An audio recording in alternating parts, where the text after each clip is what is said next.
गरेको तिमी?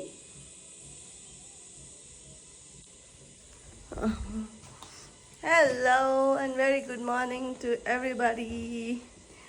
आज चाहिँ ढिलो उठेँ म because I'm not feeling well. कस्तो भइरहेको छ, घाँटी दुखेर, सर्दी लागेर है।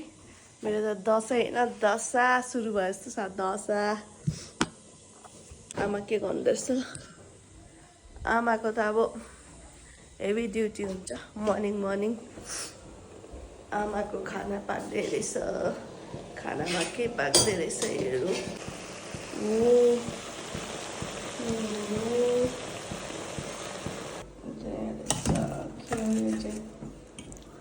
वाउ, चिली पनीर रहेछ।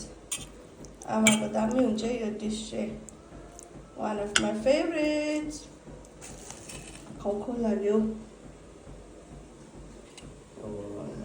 दाल मैले हिजो बेलुका काटिरहेको थिएँ। यसरी टुप्पो काटेर भिजाउनुपर्छ नि त, नभए चोक लाग्छ।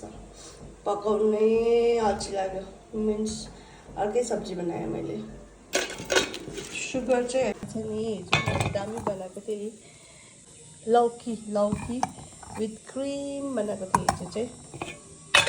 छुर्पीको अचार पनि बनाएको थिएँ। त्यस्तो अल्छी पनि छुइनँ नि म। क्वान्टिटी हेर्नु नि। हजुर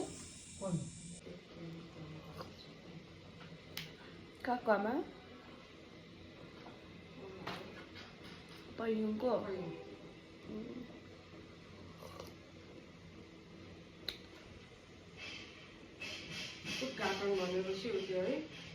ओपनिङ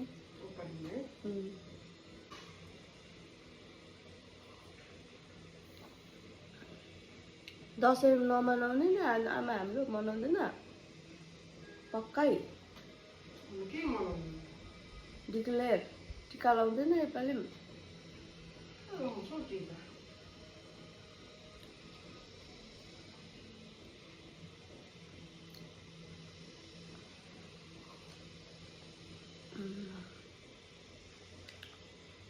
माकुराको जाल पनि कत्रो उभा बाहिर चाहिँ। मेरो रुम साँच्ची उयो गर्दैन, भ्याक्युम हाल्दिनु। मुनि त्यो पलङ मुनि त्यो उयो आलमारी मुनितिर पुरा उयो छ, त्यतिर माथि खिड्कीतिर सिलिङतिर लगाइदिन्छु। मेरो पनि लाउनु पर्ने छ, आज लगाइदिन्छु। यस्तो धुलोले अलरेडी यस्तो भइरहेछ।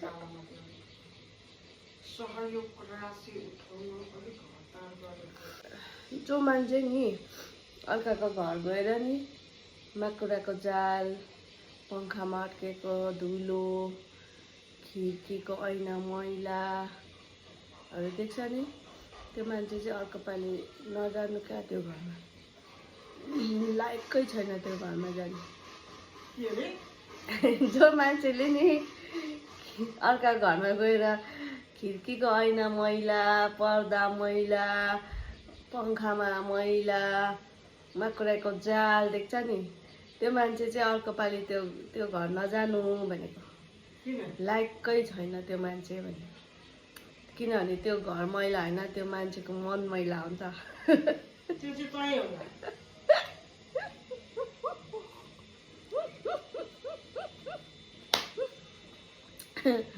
साँच्चीको त अब कति अब मायाले बोलाएर खानापिना पकाएर दिएर खाएर खुसीले बोलाउँछ, अन्त गएर चाहिँ मैलाहरू हेरिबस्नु। म त गर्दिनँ है। आफ्नो भावना, उहाँको कस्तो माया कोही हेर्नुपर्छ त। गफ नि